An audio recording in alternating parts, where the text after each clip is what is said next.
I like how you sat down and what? What? No. I don't know. Let's call the board, call a meeting to order at 6 o'clock in professional development room. Please have a roll call. Audrey Anderson. Here. Justin Anderson. Present. Jenny Smith. Here. Schaefer. Here. Maria Estragaros. Here. Andrew Ware. Here. Aaron Walter Smith. Here. You'll rise for the pledge of allegiance. Allegiance to the flag of the United States of America and to the republic for which it stands, one nation, under God, indivisible, with liberty and justice for all.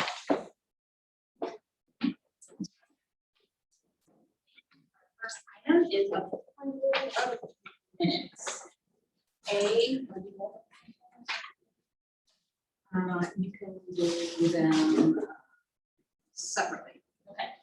First one is A, minutes of the open session of the regular Board of Education meeting of May 24th, 2021.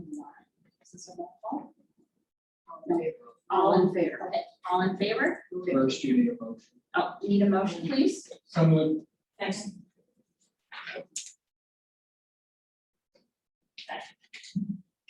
Any discussion? All in favor? Aye. Anyone opposed? B is the minutes of the closed session and the regular board meeting, of education meeting of May 24th, 2021. I need a motion, please. Any nice? Who was second? One second. We all wanted to move it. Okay. Of discussion. All in favor? Aye. Anyone opposed? All right. There is no communication or public comment.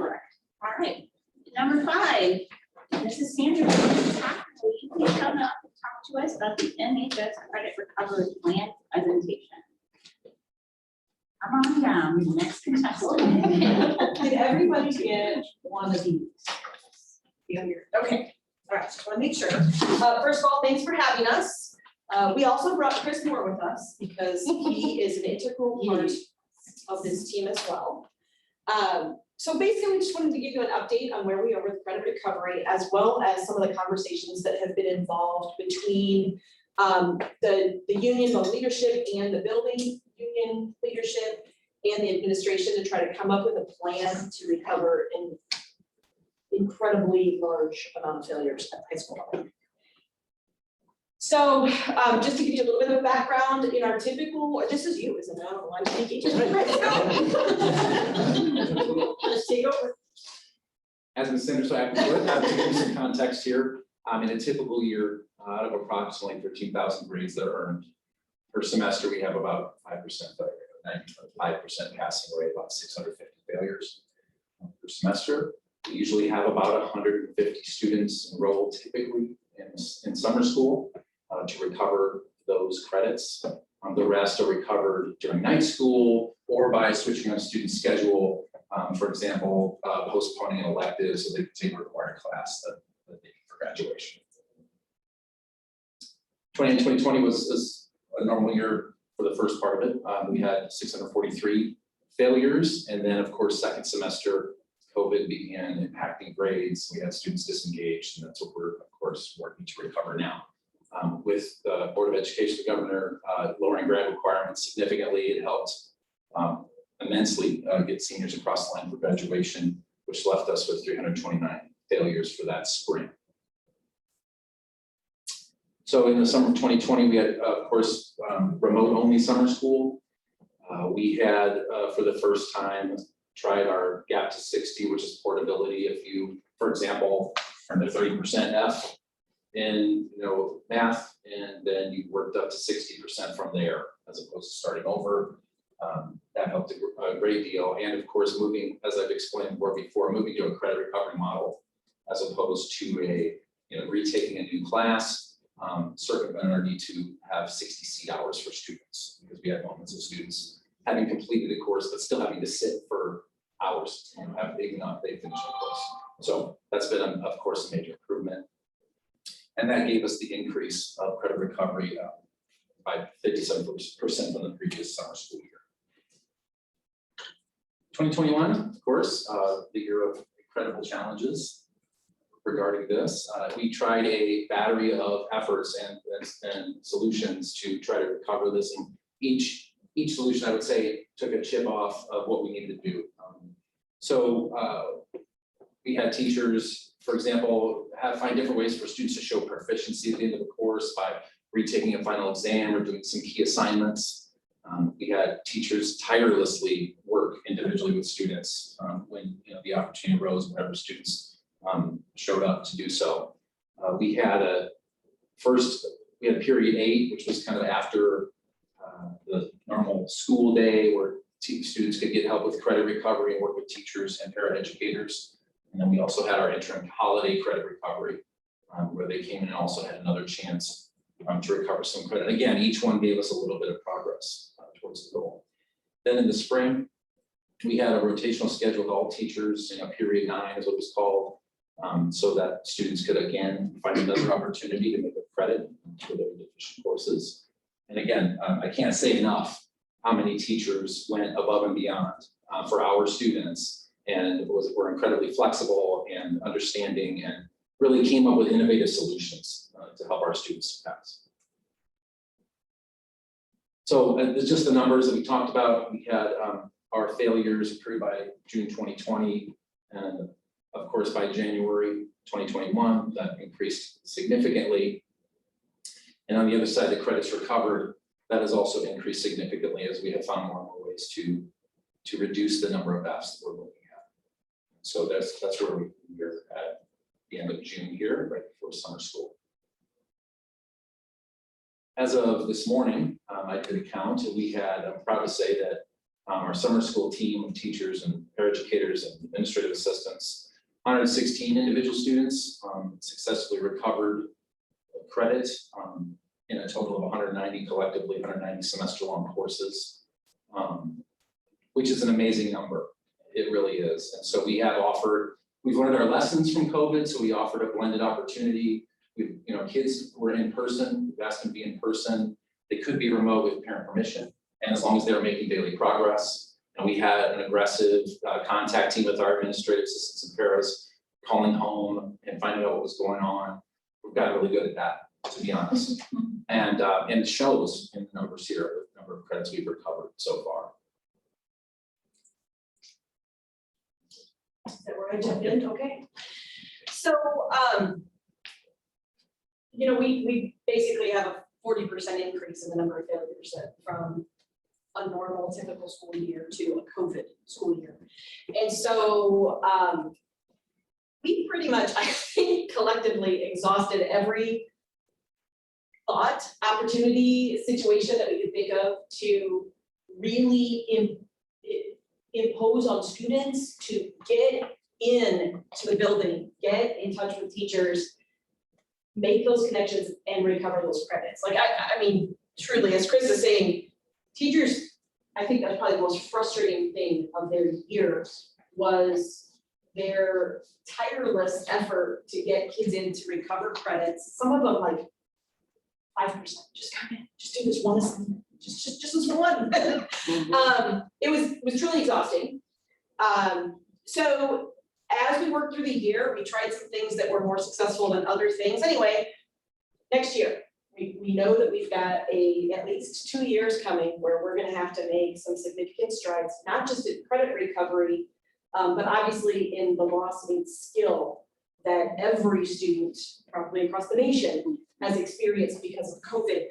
At the high school level, we just have an added bonus of credits being an essential piece to earning a diploma, whereas anyone pre-K through 8 doesn't have that same added feature that we do.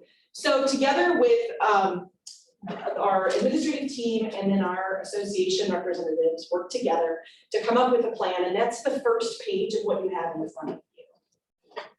So that's kind of where we started, and then we had to do a little modification after that. I'm gonna have, Susie's gonna kind of talk a little bit about that. I'm gonna be close to here so I can see it. So, we did have, thank you. Yeah. Oh gosh, I have my glasses here.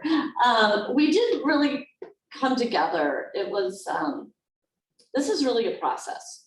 I guess I should just start by saying this is really a process.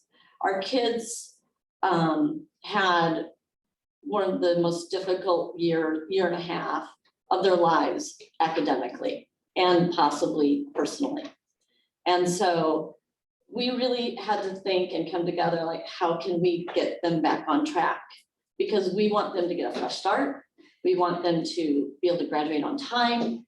And how can we make that happen? And the numbers were really daunting with what, you know, came out of the failures, like, how is this gonna happen?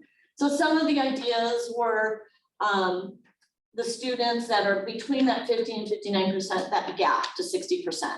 They just need to go in, they need to get that remaining 10% if they were at 50 and pass the course.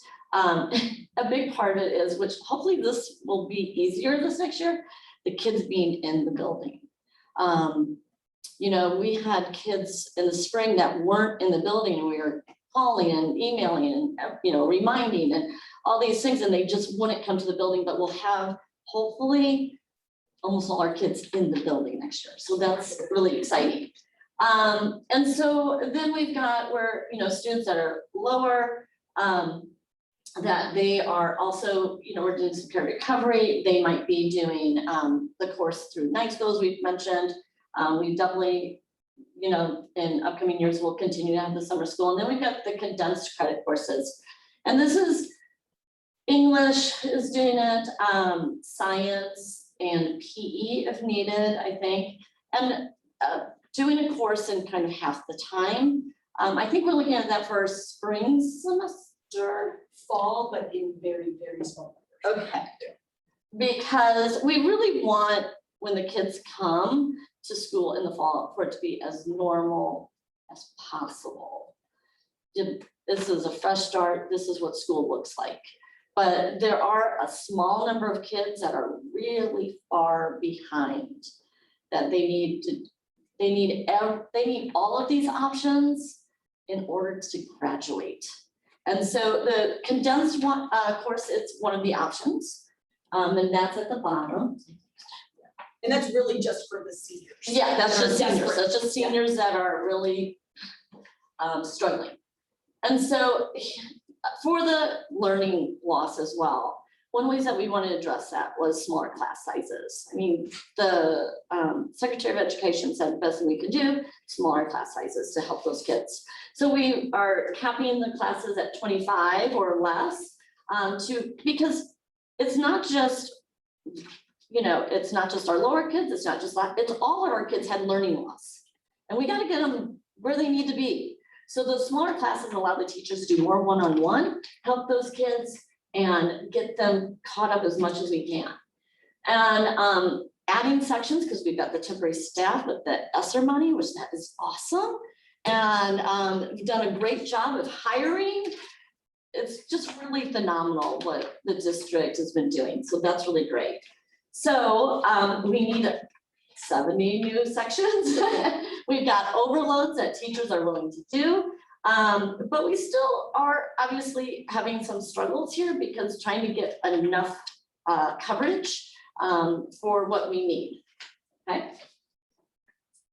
And then another thing that Moline High School is doing is really look, ooh, the screen went off.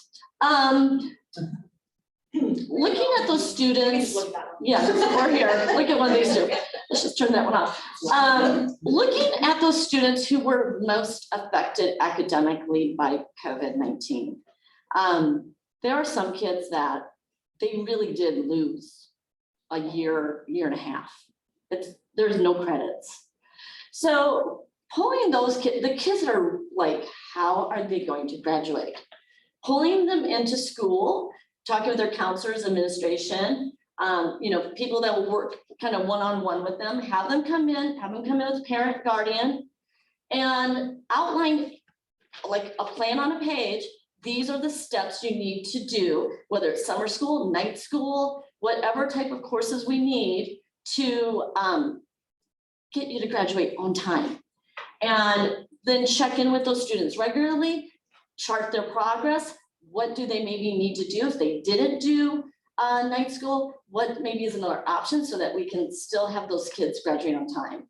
I think that personal one-on-one is huge for those kids that lost so much. And I hope they come in and I hope that it does make a difference. If they see it mapped out on the page, I'm hoping, I know we all are, that will help them in kind of envisioning how I can graduate. Instead of thinking, I can't graduate, how can I graduate? We have about 25 seniors who are basically, on this sheet, you can, this one back. On the back side of this page, the 12th grade tiered kids that are the red kids on the far right side.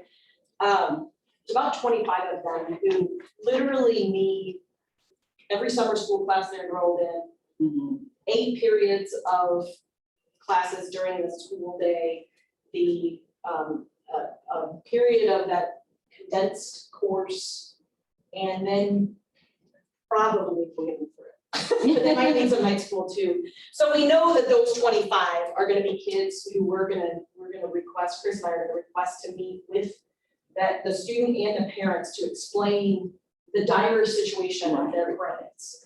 And then we have much fewer, but in the sophomore and junior years, about 10 kids in each grade who are so deficient in their core credits that we don't reclassify, but if we did, they'd be reclassified.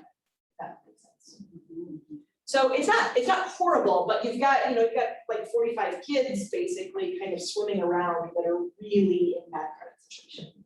Right, and we just don't want them to become apathetic about school and give up. And I think with you guys talking with them one-on-one, maybe it'll encourage them to, like, there is a way.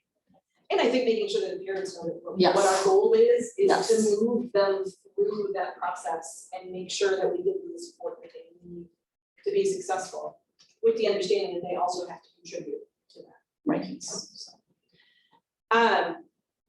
basically, after we looked at our numbers where we needed 70 sections and we really only had the teaching staff to push through 35 extra sections, we realized that our plan on the page on the front side wasn't gonna quite even cut it. So that's when we developed the back side of the page that you see, and we really tried to triage, starting with our most desperate seniors.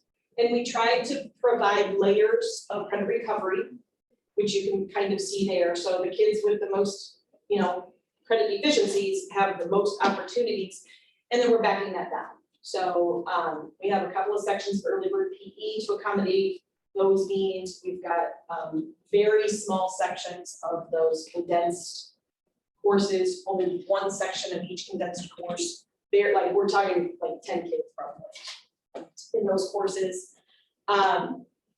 And then moving down from there, because we do have juniors who are just full, they're just right on track, they're doing just fine, they're moving forward.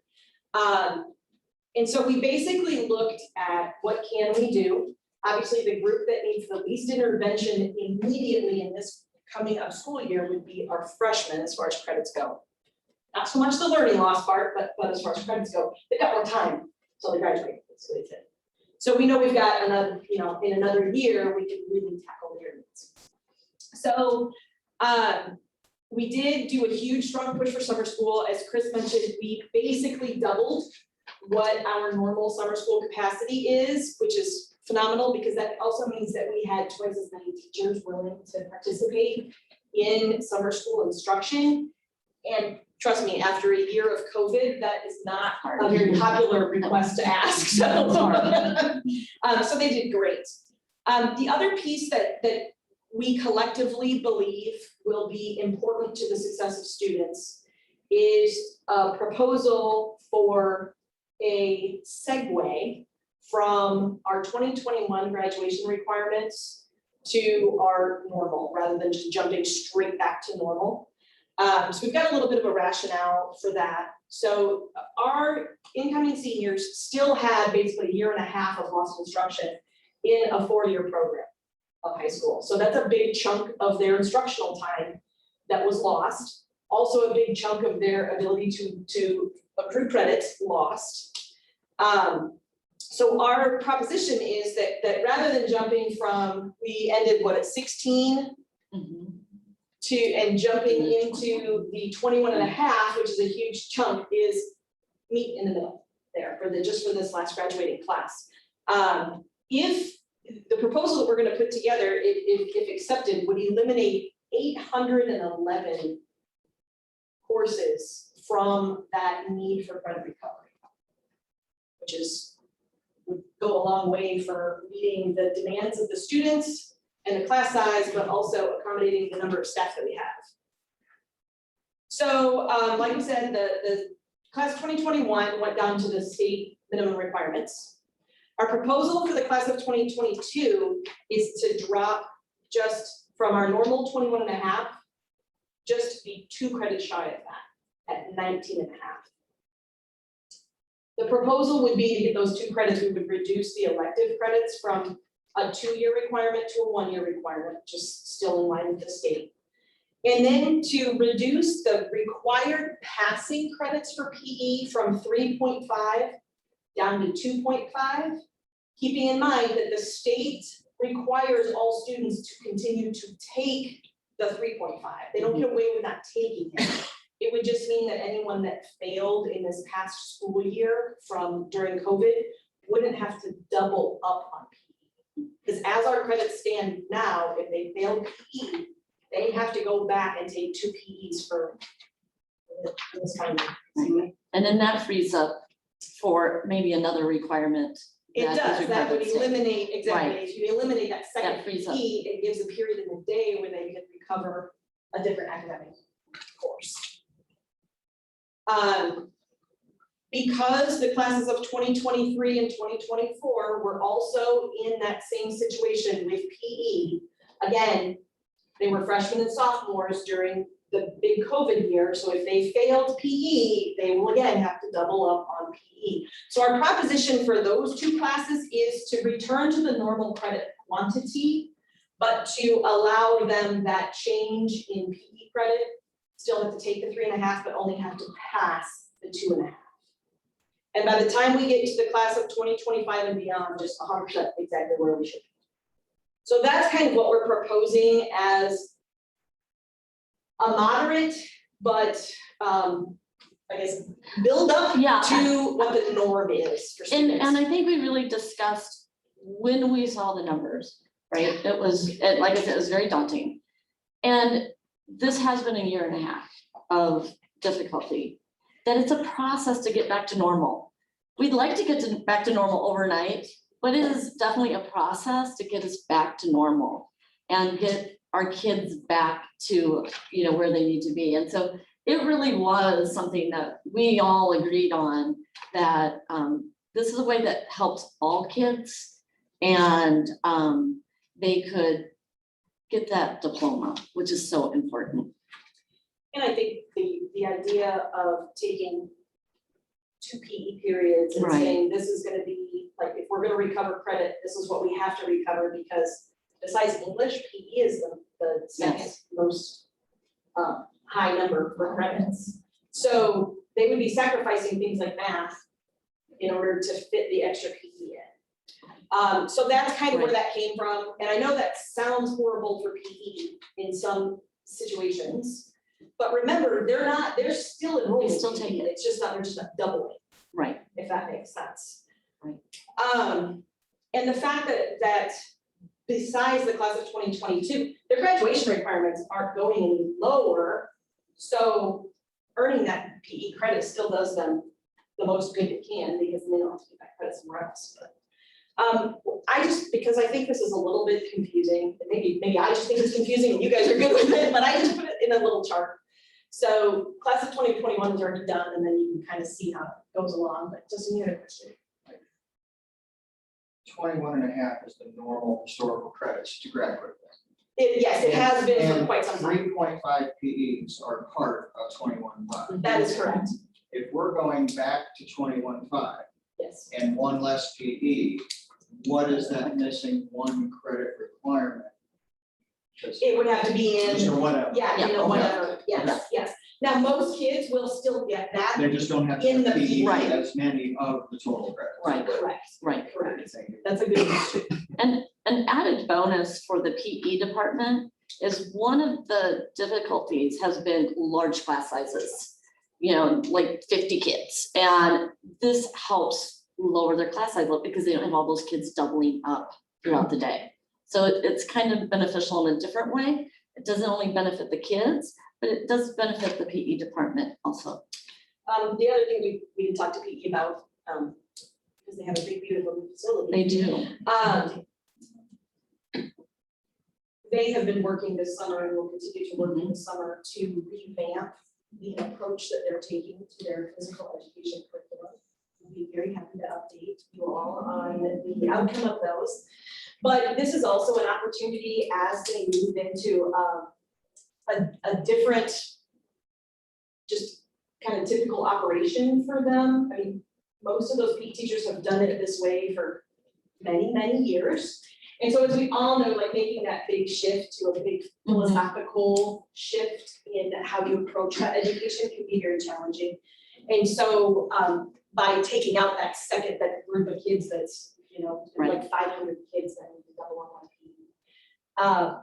It also provides them the opportunity to make those adjustments in their instructional model with fewer students at once in the class period. The early bird PE also helps with that, because it just spreads them out over more periods. So that also is kind of a benefit to the PE program to make sure they get it right when they achieve that new philosophy. So are there any other questions so far about, and that might be it, go ahead. Oh, any questions on anything? Okay, so I have two, actually. The first one is, I just want to make sure we're clarifying that Moline sets a higher standard for the PE. Not only do you have to take it, you have to pass it. So it's, we're not really diminishing the state standards, just that Moline said, okay, to get you across that stage, we're gonna let you just take the class. Correct. So the minimum state standards that we went to for the class of 2021 basically means that as long as you're enrolled in a PE class, you are good to go. And there are other, obviously, standards that are lower, including the total number of credits. We have always, well, I can't say always, but ever since I've been around, a long time. which is a long darn time, we've always required that PE be a pass. And so when I was in the counseling role, there were times when I had students that would have like three PE classes. Yeah. And you know, and you hope they're gonna graduate after taking all those PE classes. So Right. this would simply reduce that because of the COVID year to being in one PE class. And the second question that I had for you was, how do our numbers as far as where the kids that are struggling to get their credits, how does that compare across the board with other districts? Have you even looked into it? To be honest with you, I haven't even asked. I will. I'll have those conversations. I typically talk quite a bit with particularly Matt Wright at UT and Jeff Whitaker at Rocky, just because they're somewhat comparable. And I haven't even approached that yet. We talked in the spring about how we were tackling credit recovery and what we were, you know, how was our board gonna work with credits and those types of things. I know Rocky had a little bit of a different plan, and then that got modified later. So we will talk, and we do meet, like, as a Western Basics principal group, we meet. So we will have that conversation, but I don't know exactly where we are right now. Curious to see if, I mean, I'm gathering, I'm guessing we're probably pretty. I would think we would be either, I mean, I would think it'd be pretty similar. And the whole thing is, it's not just Moline, it's not just, it's the nation. You know, we have schools across the world. And the thing that was so hard, I think, for our students, when they were fully remote, some of our students, for a variety of reasons, you know, just kind of lost contact with school. And that really, and that was across the country as well, and like I said, around the world. But the fully remote, our kids that I feel as a teacher, my kids that came to school, even hybrid, they did fine. They passed, they really, because you could work with them. My kids that were fully remote, if they didn't tune in and they didn't answer emails or reminds or phone, I felt like there's nothing I could do. And that was hard. So that's why it's so exciting that next year we'll have our kids back in school and we can help them recover all of this. Kate, if it helps, I asked that same question with my peers at a regional meeting, and they are noticing the same thing as Susie and Teresa said. A lot of it has been if we were able to engage with the student, our teachers got them. Yeah. Where they need to be. Right. It's any lack of engagement, and we get going back to the well. That's where the real struggle is had. Without having real hard numbers at it, it seems like we're all hovering around the same issues and same percentages. I will say that, I should knock on. Currently, our numbers of students, at least at the high school level, who have already applied for and been accepted for the remote academy are very low. I know that there's a lot of time now and then that will change, but it's very different from what we were looking at through the school year with, 25, 30% of our students being full remote, and certainly not all of us engaging. So that's very helpful for us. Yes. I just have a question about that. The night school, the full remote, I mean, I read it, it says here it'll be like a study hall with, a teacher that's assigned during the day. But is it also, is it that and the full remote academy, or is it just one or the other? Oh, those are two different ones. Okay. Yes, so night school typically runs, like for a single semester class, it's typically from 3:30 to 6, twice a week. And so we will still have the ability for students to physically stay and work on those things. But for some kids that may have 4 different classes, there's not enough days in the week or in the semester to be able to accommodate that. So if they have multiple night school, and remember the night school is going to be Right. like that 50 to 59%. So they don't have a ton of room to go. They're almost there. That depending on the student need, again, it might just be night school, or it might be night school plus that study hall enrollment, Mhm. where they can get some of that done during the day too. They can just do more. And part of that is they were gonna be, possibly doing an online program to do that 10%, Yeah.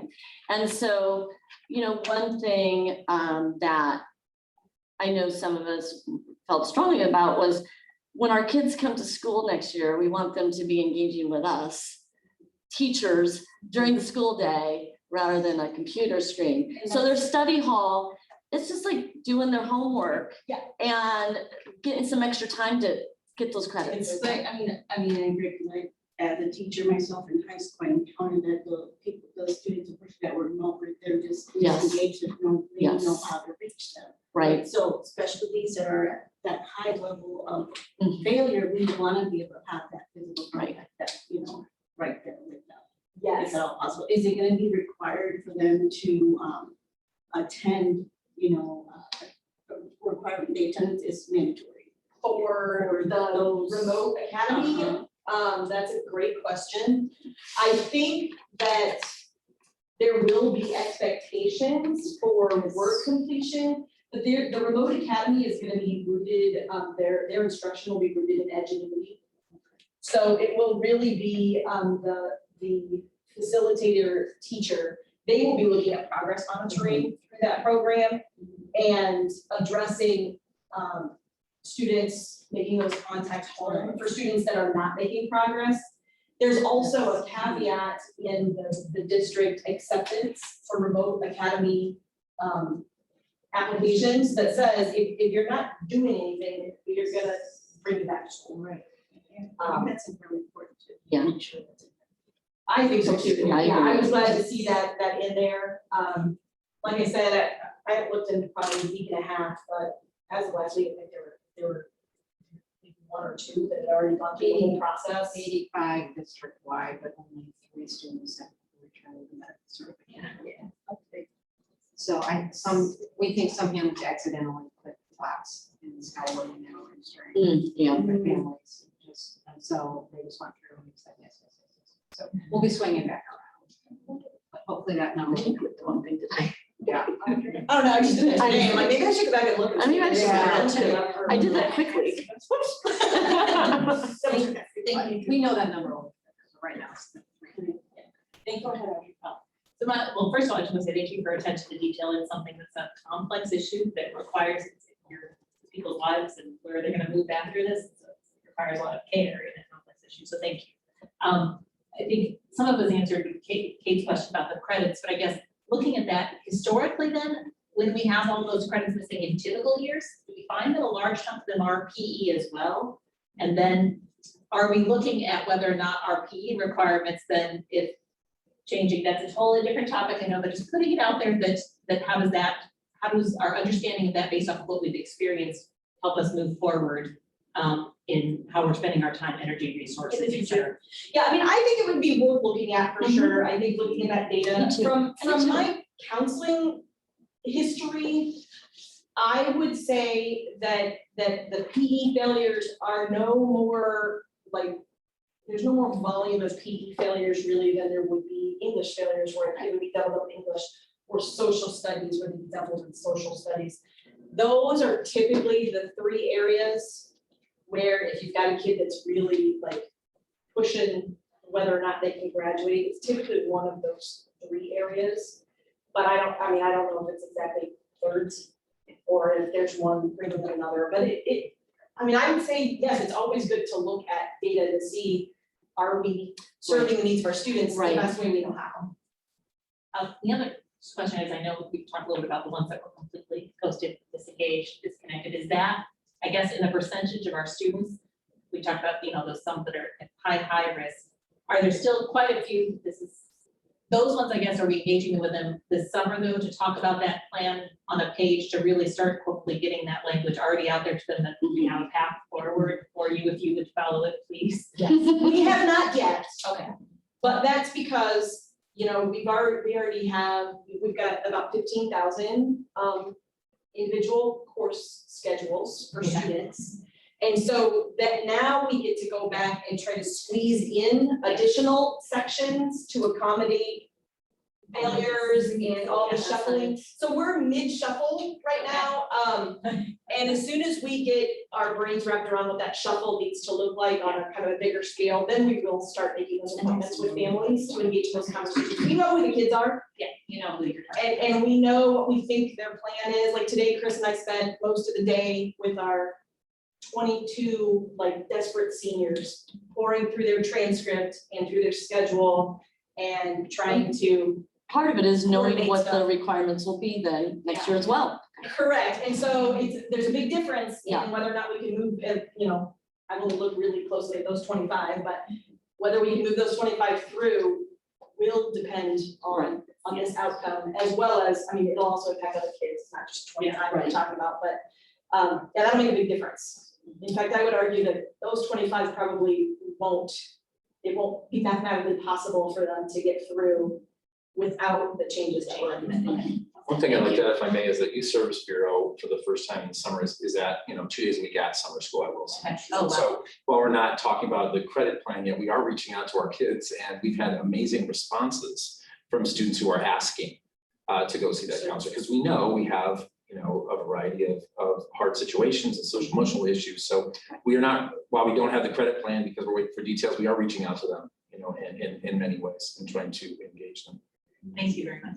Okay, I have 2 things to say and some questions. First of all, I want to thank you for this incredible work, because I know how hard this is. I also want to reiterate, you can't teach a student who's not there. And I applaud all the effort to go out and get them and try. You just can't. You can do everything you can do, and I know you guys did all the phone calls and the knocks on the doors and the letters and the texts, but at the end of the day, if they don't reply. So thank you for all your hard work. I have a quick question. Under special education for no condensed credit course options, is that because of IEPs? I thought so. Yeah, it's IEP minutes. I thought so. I just wanted to check. And did we have an increased amount of dropouts this year? I'm gonna go back and look at numbers. I would say yes, but I can't give you any data on that. I'd have to go back and look, but yes, I think there were a lot of kids, and I think that we will see the ramifications of that, even if they haven't technically dropped out now. Mhm. As they don't re-enroll for their senior year, I think that's When we're gonna, more likely when we'll see those numbers increase, because we certainly didn't find a kid and be like, well, you haven't engaged in 3 weeks, we're gonna drop you. I mean, that No. didn't happen. Absolutely. I teach seniors, and I know some of my seniors that I lost them, you know, they weren't doing anything, and, you know, some of them, like, one girl that came in to get some credit fourth quarter because her mom made her, but she was working full-time, and she didn't see the need for it anymore, her diploma, but fortunately, her mom made her come in and get that English credit, which I was so happy about. But I think some of our students started working full-time. Yep. And we aren't gonna see them back in the regular school day. curious about. I do think that our numbers would have been much, much worse had we not Yes, adapted the down to Yeah. Oh, state thank requirements. you for making sure our kids. Because that would have been, we would have had huge. just astronomical numbers of kids that would have just given up. Mhm, mhm. I too would like to possibly see just some data or ideas for looking at the PE barriers, and if we can, maybe there's a way to shift that thinking so we don't. We're leaving a door open if it's a barrier for a kid. And my other question is, what about incoming 8th graders? We're gonna be 9th graders, we're probably going to have a learning loss, and it's going to, I mean, 8th grade to 9th grade is a huge jump in a normal year. What are do you guys have any plans or concerns about that shift? Or am I, you have to focus on this first, I'm just curious, we always have concerns for that shift from 8th to 9th grade. It is a difficult leap for even our best prepared students. The expectations and the autonomy that, you know, that comes with high school is a pretty big jump for some of them, and frequently is a jump for their parents as well. Like, it's stressful as a parent to think of your kid going to the giant high school, and you have worries about that. Now, as a parent of 3 who have very successfully made that transition, it's not nearly as scary as parents think it is, Right. but I understand the stress of that.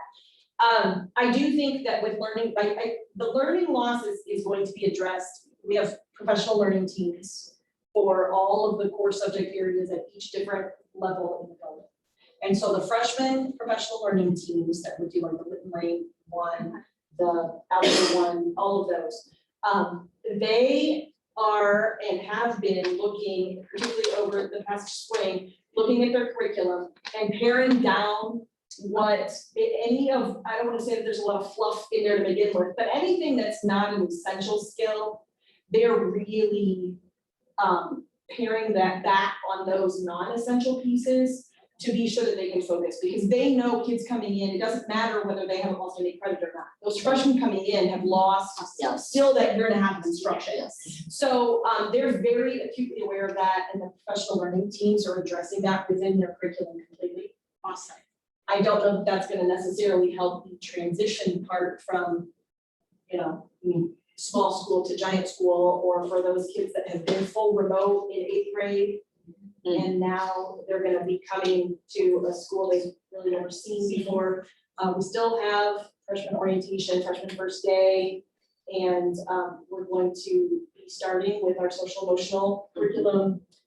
Those pieces are going to all be very carefully discussed, particularly with the freshman teachers, about how do we help make sure that those kids are emotionally cared for and the stress levels are addressed, because I think that's really more what it is stress versus the reality. And we even talked about, I remember in the spring, that we're gonna, at every level, there's gonna be a large number of kids that are gonna need to almost relearn school. How to do the school day again, coming to school, doing the homework. It's gonna be an adjustment for some kids, and it's gonna be a challenge. So, and that's at every level. That's the elementary, that's the middle, and the high school. And as teachers, as administrators, I think that's something we're all very aware of and trying to help the kids with that adjustment. And making sure that that's an essential piece for every teacher to talk about what is that expectation? Mhm. How do you organize yourself so that, because they haven't had a 7-period day for a year now. I was just gonna say, it's gonna be equally as difficult for the teachers to come back with a Yes, full classroom and. yeah, it's a challenge for Lots of everyone. kids all at once. Yeah, So I think we just have to be very cognizant and put some pieces in place so that when those stressful moments come up, teachers have an outlet and a go-to resource for, just a reminder. Maybe sometimes it's just a reminder. You can be a teacher for 20 years and then all of a sudden you're gonna come back to a 7-period day, you don't know what you're doing anymore. Well, we need to have resources for the teaching staff, and then we're gonna need resources for students who are gonna struggle with even a full day. We haven't had lunch in a year. Yeah. And I don't know if you've ever been in the high school cafeteria at lunchtime, but it's really not the most pleasant location. So I think there'll be a lot of stressors, I think. Yeah. Kids at all levels. Okay, again, thank you for what you guys do, because this is complex. So, thank you very much. Any other Well, thanks for questions? listening. thanks, yes, All right, thank you very much. awesome, thank you.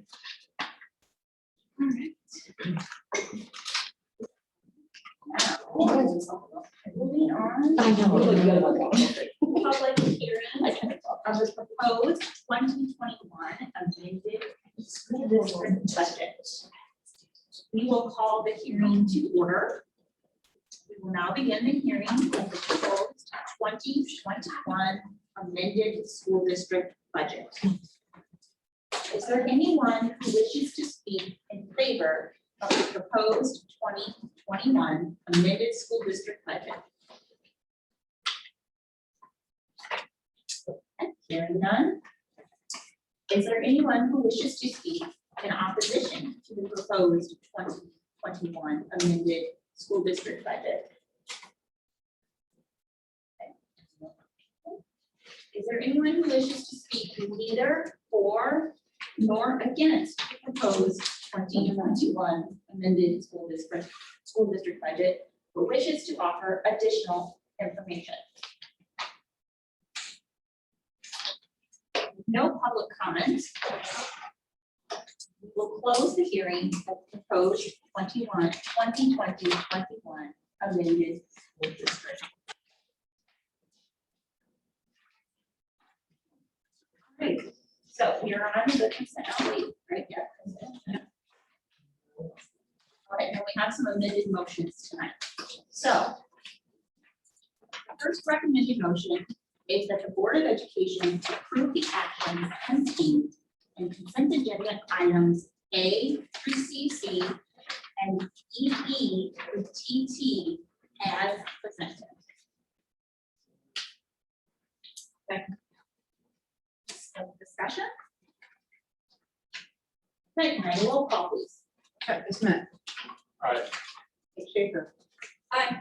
Maria Esther. Aye. Andrew Ware. Aye. Audrey Johnson. Aye. Kristen Anderson. Aye.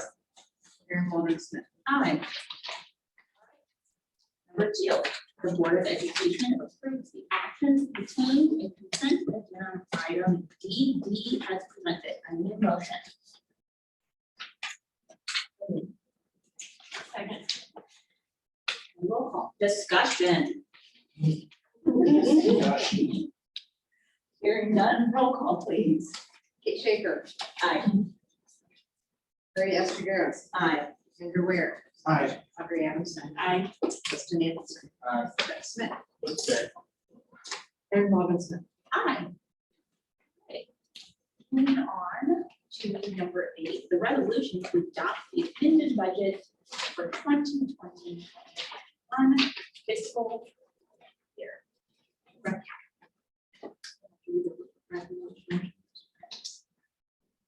Recommended motion that the Board of Education approve the resolution authorizing the adoption of the amended budget for the 2020-21 fiscal school year. May I have a motion, please? So moved. Second. Discussion? All right, roll call, please. Maria Stigros. Aye. Andrew Ware. Aye. Audrey Adamson. Aye. Justin Anderson. Aye. Jeff Smith. Aye. Kate Schaefer. Aye. Aaron Morganson. Aye.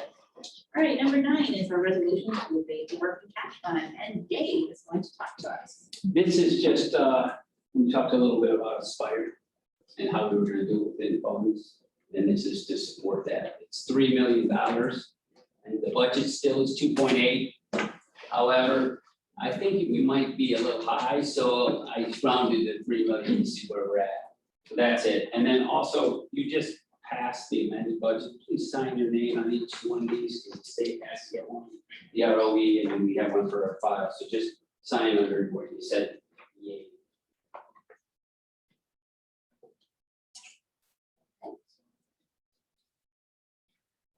So you read the motion, correct? No, I have not. Oh, okay, that's why you.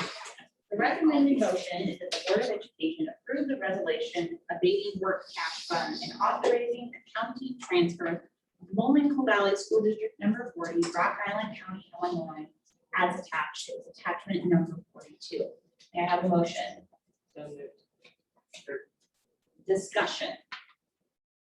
All right, roll call, please. Andrew Ware. Aye. Audrey Adamson. Aye. Justin Anderson. Aye. Jeff Smith. Aye. Kate Schaefer. Aye. Maria Stigros. Aaron Morganson. Aye. Number 10 is the resolution to approve the amended budget for public display and to establish a public hearing date, and Dave is going to. So you've seen a lot of this just as they meant last time. So if I go too fast, let me know and I'll pause.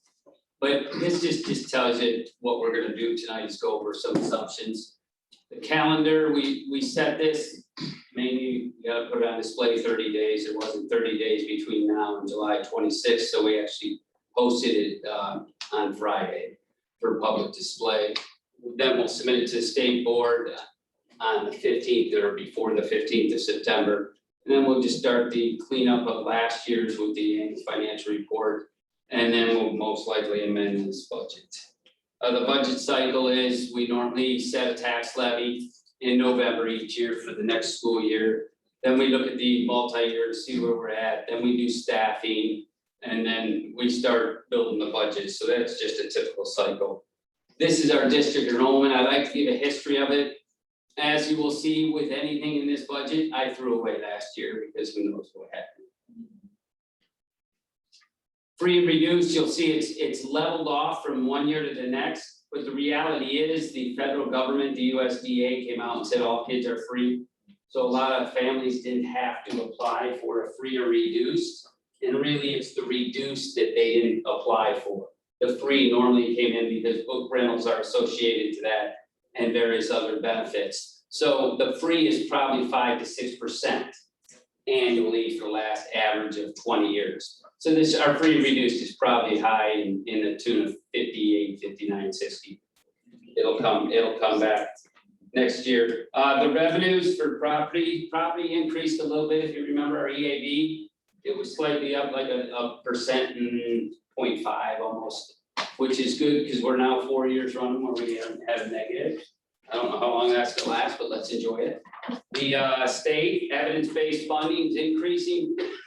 We don't know what, because they haven't made the applications yet. And remember, this is a good funding formula, but there's like 39 different variables. And if you fall in the last tier, you're funded at a higher percent than a tier 2 or tier 3, and tier 4 are really rich districts.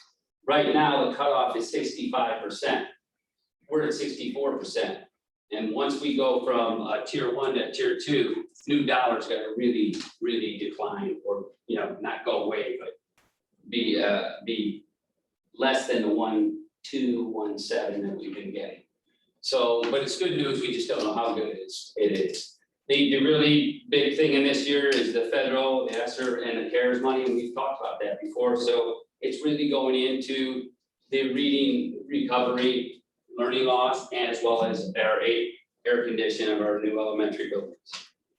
So if you're looking at staffing, we have 40 new positions in this budget associated with learning loss and recovery. So those are all temporary positions and almost to the tune of 40 new staff. I think there's like 35 or 36 already being hired. So we're almost to where we need to be. I'd say we're probably even better than what we originally thought we'd be able to hire. So great news. It's gonna help with the presentation that preceded mine. So that's great news. All the rest is really flat or decreased because of goofy stuff like supplies. Supplies were really high because we spent almost half of that money in CARES 1, the $1.9 million on supplies and purchase services for cleaning. You know, so that is gonna go down, but in reality, we bumped it up so high for the CARES 1 Act to make sure we had all the materials we needed to provide a safe learning environment. Capital's capital. We're losing the Moline High School, and I'll talk a little bit about this, the PE, because that's going down, but then we came back and we added more for the elementaries air conditioning, so it's pretty generic, flat. If you look at this is a unique year. In my 18 years here, we've never had a federal above the state, because we got CARES 1, CARES 2, and CARES 3. Really, CARES 2 and 3 are rolling over in the next year or just starting in next year. It skews the data, but that's good for us. This is just your typical chart. Where's our revenue come from? You've been through this. Revenue for levy, we talked a little bit about this. You know, our EAV went up by 1.6, so that means our property tax revenue went up a little bit. Interest is the really skewy one. It's down about $850,000 from budget to budget. But our actual is really bad. You know, we budgeted like $1.3 million, and it came in last year at almost, you know, 500,000. So I annualized it based on the 500,000. So budget to budget, it looks really bad. But we really didn't get the revenue last year because of interest rates being so low. And again, no bond sales. So that's expected. Revenue from the state. I talked a little bit about state aid, tier 1 or tier 2, we don't know. State, the rest of the state grants were really level funded. And then federal, we're $17 million new dollars in this budget than the last budget. Remember, we amended the last budget today, 5 minutes ago, for really CARES 1 and CARES 2.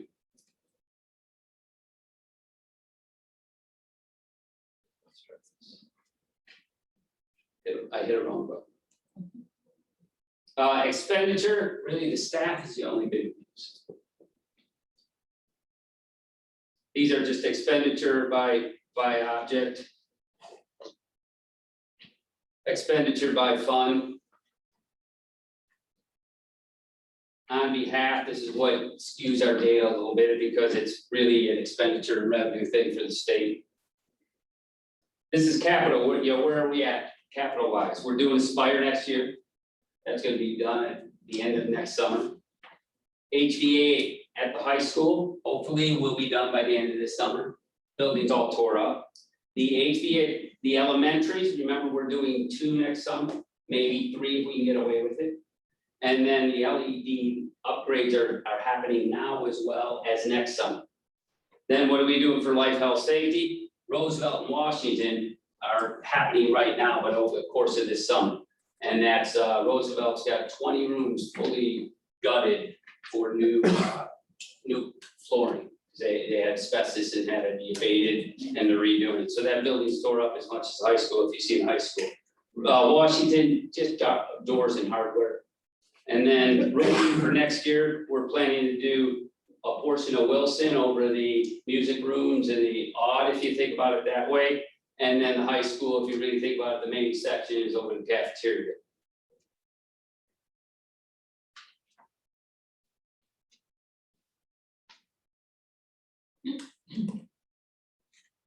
I don't know, I'm hitting some button wrong.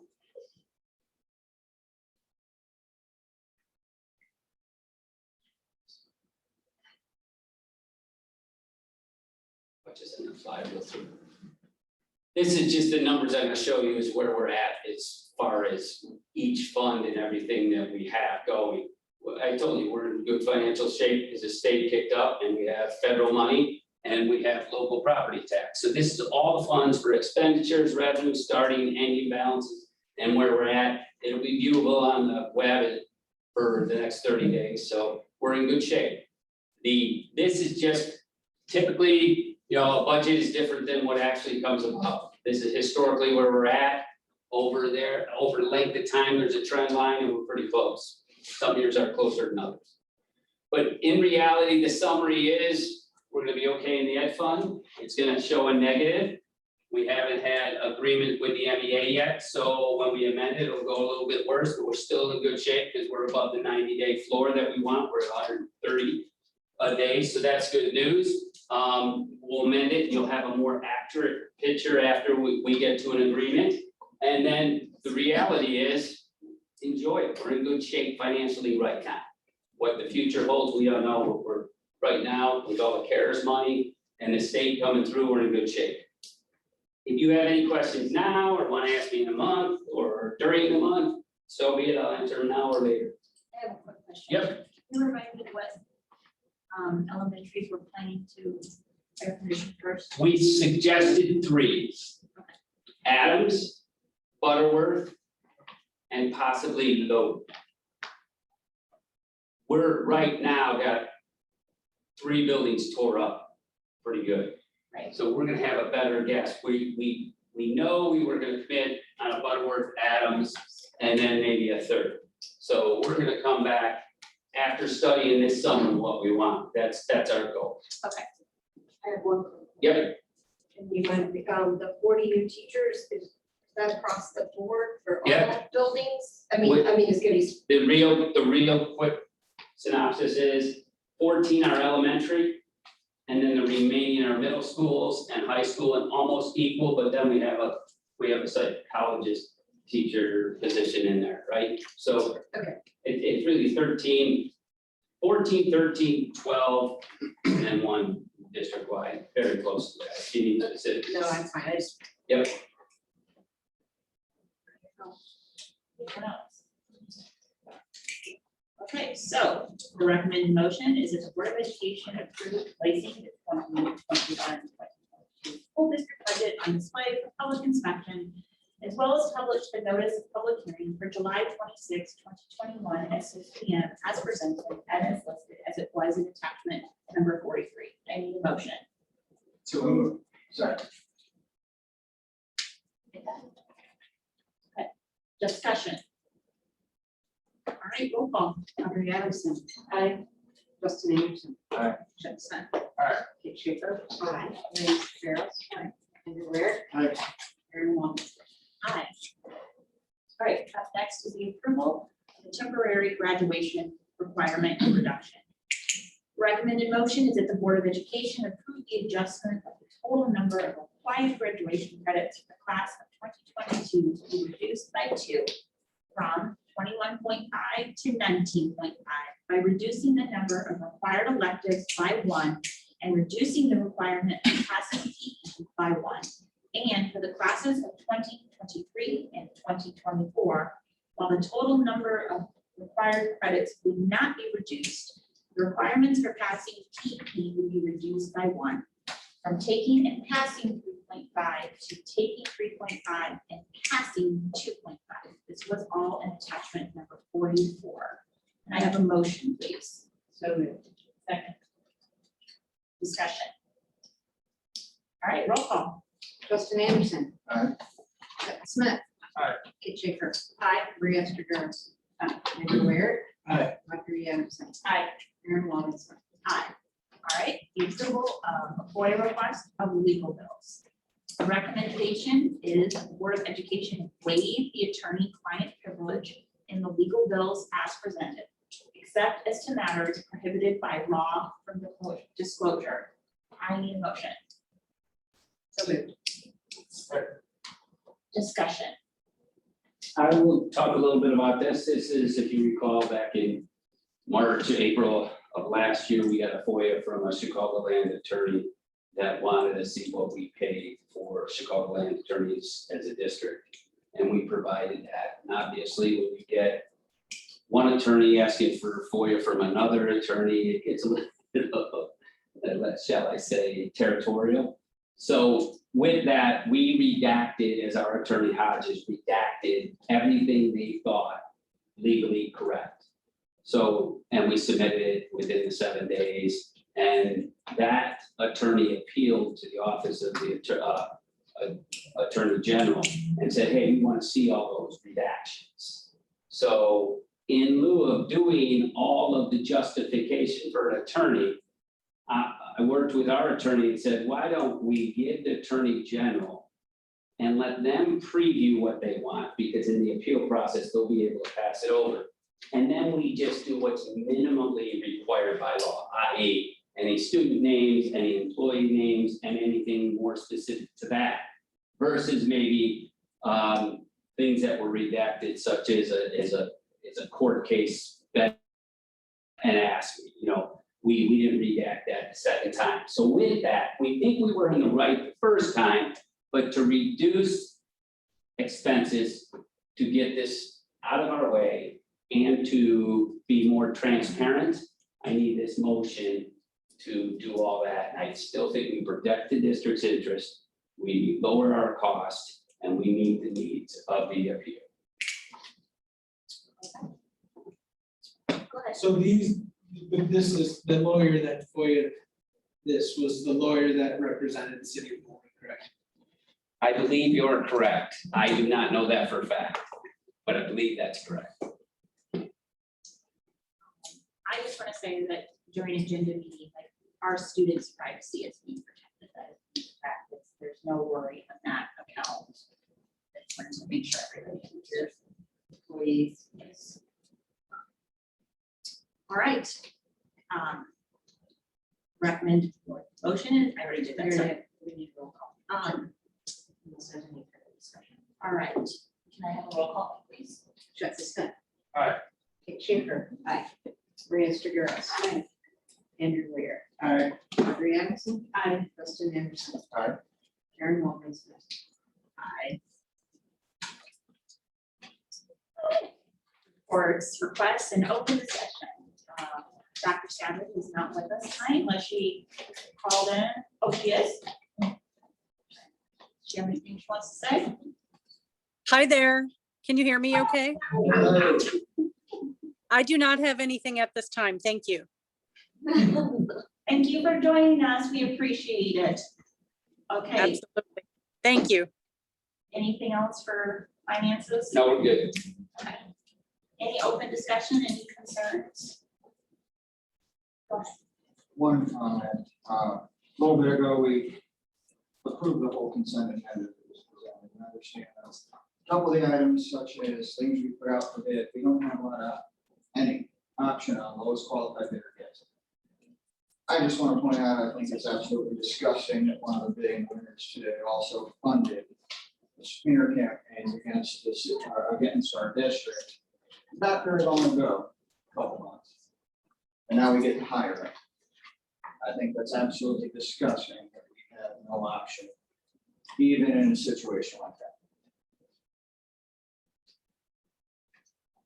So I actually, if someone could help me with this, so in a situation like this, whether we've had this instance or we've had a company where we don't care for the work they did, they're still the lowest bidder, we have no recourse to go somewhere else. Yeah, we can reject them on quality, Okay. right, Dave, but we can't, unfortunately, like, we can't reject it based on what the owner says. But can reject on quality. Quality, yeah, Okay. or other standards. We define what a responsible bidder is. Anything else?